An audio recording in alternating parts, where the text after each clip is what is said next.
Episode के आगाज में हम देखते हैं कि शाम में सुल्तान नूरुद्दीन जंग के लिए तैयार हो रहे होते हैं और उनकी आवाज़ गूंजती है, मदद और फतह सिर्फ तेरी तरफ से है। इन खादिमों को अपनी रज़ा के रास्ते पर साबित कदम रख, हमारे दिलों को इस्तिकामत अता फरमा, या अजीज़ या जब्बार।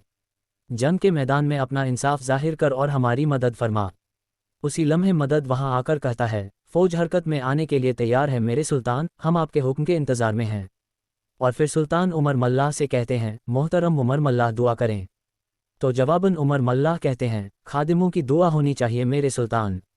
वह अल्लाह जो भी तजल्ली फरमाता है उसमें यकीनन कोई खैर होती है। आपके घोड़े सर पर दौड़ें और आपकी तलवार तेज हो। दुआ के बाद सुल्तान कहते हैं, देखते हैं कि बादशाह अमलक अब क्या करेगा। ये कहते साथ ही सुल्तान रवाना हो जाते हैं। जबकि उधर मैदान जंग में बालान सलाउद्दीन अयूबी से कहता है, मैंने कभी नहीं सोचा था कि मेरी तलवार तुम्हें कभी छुएगी। मैंने तुमसे बहुत सी चीज़ें सीखी हैं अमीर सलाउद्दीन यूसुफ बिन अयूब। तो सलाउद्दीन अयूबी कहते हैं, लेकिन हम दोनों जानते हैं कि अब ये तलवारों का खेल नहीं रहा, ये हकीकी लड़ाई का वक्त है। बालान की तलवार निकालने से पहले ही जंगी फौज पहाड़ों से उतरती हुई दिखाई देती है और उनकी ज़ुबान पर अल्लाह का कलाम होता है। ये देखकर सलाउद्दीन अयूबी और उनके साथी बहुत खुश होते हैं, जबकि अमलक की नज़रें वहीं जम जाती हैं और उसके साथी विलियम, शात लियोन और लॉर्ड गाय परेशान दिखाई देते हैं। जंगी फौज का एक बड़ा तूफान आगे बढ़ता ही चला जाता है।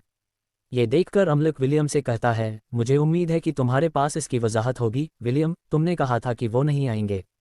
लॉर्ड गाय कहता है, हमें मौका मिलने पर उन्हें मार देना चाहिए था। और फिर एले कहता है, अब उनको दिखा दो कि तलवार, शान और शौकत और इज्जत के हकीकी मालिक कौन हैं।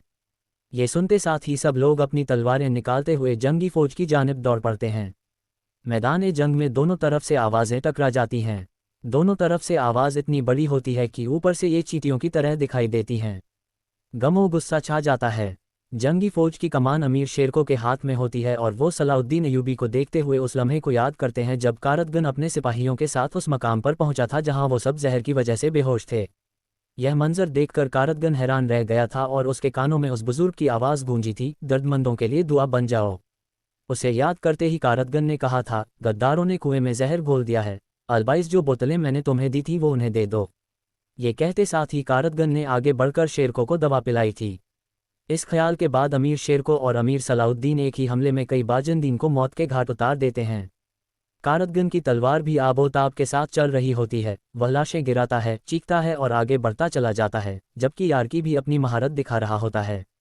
बालान के हाथों जंगी सिपाही मरते ही चले जाते हैं। एथिस की दो तलवारें जिस तरफ रुख करती हैं वहां कई लाशें गिर जाती हैं, जबकि शातियों भी बेरहमी के साथ जंगी सिपाहियों को शहीद करता ही चला जाता है। सलाउद्दीन अयूबी के साथियों का जोश काबिल दीद होता है। लॉर्ड गाय भी जंग में उलझा होता है। हम हर तरफ तलवारें और नेज़े ही देखते हैं और ज़मीन पर खून ही खून बह रहा होता है।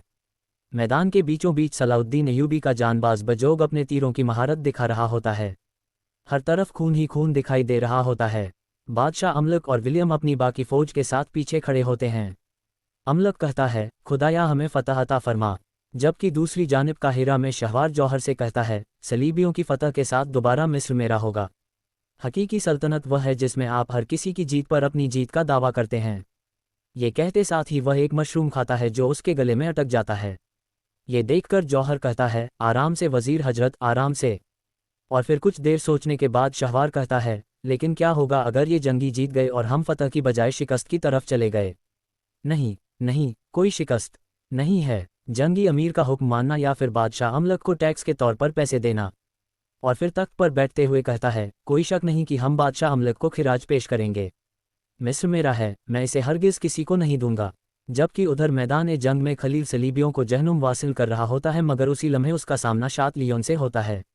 शात लियोन उसके कंधे को जख्मी करते हुए उसे ज़मीन पर गिरा देता है और जैसे ही उसे मारने लगता है तो बालान वहां पहुंचकर उसे रोकते हुए कहता है, रुको रुको, इसके साथ मेरा कुछ हिसाब बाकी है, तुम इसे मेरे लिए छोड़ दो।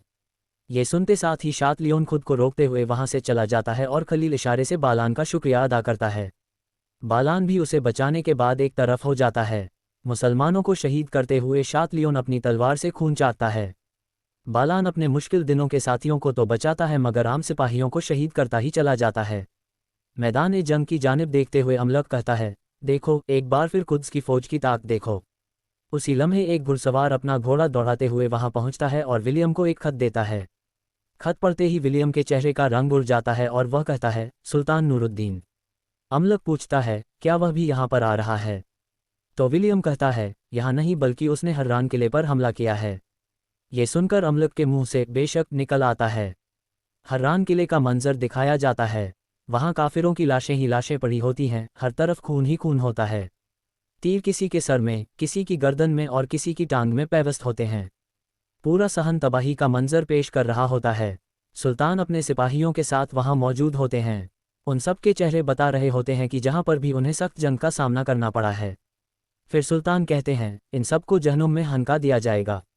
और फिर वज़ीर हम्माद कहते हैं, अल्हम्दुलिल्लाह, आपने अपनी फ़तह में एक और फ़तह का इजाफ़ा किया है मेरे सुल्तान, अब हर्रान किला आपका है। तो सुल्तान कहते हैं, अल्हम्दुलिल्लाह अल्हम्दुलिल्लाह। और फिर मदद कहता है, जब अमलक ये खबर सुनेगा कि उसके और हमारे दरमियान सबसे नाजुक किला हर्रान किला भी वह खो चुका है, तो सुल्तान उसकी बात को आगे बढ़ाते हुए कहते हैं, वह उस फौज को जमा करेगा जिसे उसने हमारे खिलाफ मुकाबले के लिए रखा था और कुद्स वापस चला जाएगा। हर्रान किला अब हमारा है। परचम लहरा दिए जाएं, फौजी सरदारों को अपने खुसूसी दस्तों के साथ किले में आबाद होने दिया जाए। हम शाम वापस जाएंगे। ये सुनते साथ ही सब अल्लाह अकबर के नारे बुलंद करना शुरू कर देते हैं। और फिर मैदान जंग में अमलक पूछता है, ये कैसे मुमकिन हुआ? वह हर तरफ से हमला आवर हैं, हर तरफ से। और फिर विलियम कहता है, इज़्ज़त माब, हमें इस सूरत हाल की संगीनियत का एहसास करना चाहिए। हम जिस मिस्र को लेने की जिद्दोजहद कर रहे हैं उसी की वजह से हम कुद्स को खतरे में नहीं डाल सकते। हर्रान किले को लेने वाला सुल्तान वहां नहीं रुकेगा, ये हम सब जानते हैं। हमने जो खोया है वह सिर्फ हर्रान और मिस्र ही नहीं, हम कुद्स को भी खो सकते हैं। आपको अभी फैसला करना होगा, मिस्र या कुद्स। ये सुनते ही अमलक सोच में पड़ जाता है। जबकि उधर मैदान जंग में सलाउद्दीन अय्यूबी सलीबियों की लाशों के दरमियान खड़े होते हैं। सलीबी घुड़सवारों को देखते हुए मजीद लाशें गिराते ही चले जाते हैं। एक से छीना हुआ नेज़ा दूसरे घुड़सवार को दे मारते हैं और फिर एक और घुड़सवार को काट डालते हैं। शेर को भी मुसलसल लाशें गिरा रहे होते हैं। कारतगन भी चीखते चिल्लाते हुए उन्हें काटता ही चला जाता है। जबकि लॉर्ड गाय भी भरपूर मजामत कर रहा होता है, जबकि खलील भी जख्मी होने के बावजूद लड़ रहा होता है। खून की उड़ती हुई बूंदें साफ दिखाई दे रही होती हैं और फिर सलीबियों की जानिब से एक आवाज़ सुनाई देती है, हम पीछे हट रहे हैं। ये सुनते साथ ही वो सब अपनी जान बचाते हुए पीछे भागना शुरू कर देते हैं। और फिर शात और लॉर्ड गाय भी उल्टे पांव भागना शुरू कर देते हैं। मगर बालान खड़ा होकर मुसलसल सलाउद्दीन को देखता ही चला जाता है। और फिर शेर को चिल्लाते हुए कहते हैं, फतह हमारी है। और फिर बाकी सब भी अल्लाह अकबर के नारे बुलंद करना शुरू कर देते हैं। और फिर बालान भी शिकस्त तस्लीम करते हुए वापस पलट जाता है। अपनी फतह को यकीनी समझने वाली सलीबी फौज हर्रान किला खोने के बाद न सिर्फ पीछे हट जाती है बल्कि शदीद तरीन हजीमत का भी सामना करती है। शायद अमलक ने यह सोचा भी नहीं था कि वह इतनी बड़ी फौज लेकर जब मिस्र की जानिब जाएगा तो पीछे हर्रान किला खो देगा। क्या ये चाल सुल्तान को मिस्र भी दिलाएगी? चलिए आगे देखते हैं। दूसरी जानिब काहिरा में कामिल शहवार से आकर कहता है, अगर सलीबी हार गए तो क्या होगा? फिर हम क्या करेंगे बाबा? उसी लम्हे जौहर भागता भागता वहां पर आता है और कहता है, यह अच्छा नहीं है, ये बिल्कुल भी अच्छा नहीं है, खबर खौफनाक है वजीर हजरत। सलीबियों ने तो, शहवार चिल्लाते हुए कहता है, मेरा वक्त ज़ाया मत करो जौहर, जल्दी कह दो जो कहना है। तो जवाबन जौहर कहता है, हमें फ़ौरन भाग जाना चाहिए, सलीबी फौज पीछे हट गई है। ये सुनकर शहवार हक्का बक्का रह जाता है और फिर खड़े होकर कहता है, ये तुम क्या कह रहे हो जौहर? इतनी बड़ी फौज मुट्ठी भर जंगी ले गए? तो जौहर कहता है, मुट्ठी भर नहीं हजरत। तो शहवार तख्त पर गिरते हुए कहता है, मुझे वहाँ मदद के लिए जाना चाहिए था। और फिर जौहर कहता है, आपको काहिरा को गैर महफूज छोड़ने का फैसला दुरुस्त था वजीर हजरत, लेकिन अब आपको अपना तख्त नहीं बल्कि अपनी जान बचानी चाहिए। शेर को और सलाउद्दीन अय्यूबी की कमान में फौज शहर की जानिब बढ़ रही है। ये सुनकर शहवार खड़े होकर कहता है, कभी नहीं, कभी भी नहीं, मेरे सिपाही मेरी हिफाजत करेंगे। क्या मैं इस तख्त को फिर से छोड़ दूँ? हरगिज़ नहीं, मैं इसे कभी नहीं छोड़ूंगा। ये सुनकर कामिल बहुत ज़्यादा परेशान हो जाता है। और नाजरीन, इसके साथ ही एपिसोड भी इख्तिताम होता है।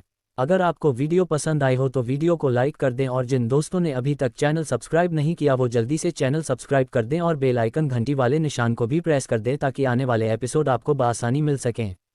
दुआओं में याद रखें। अल्लाह हाफिज़।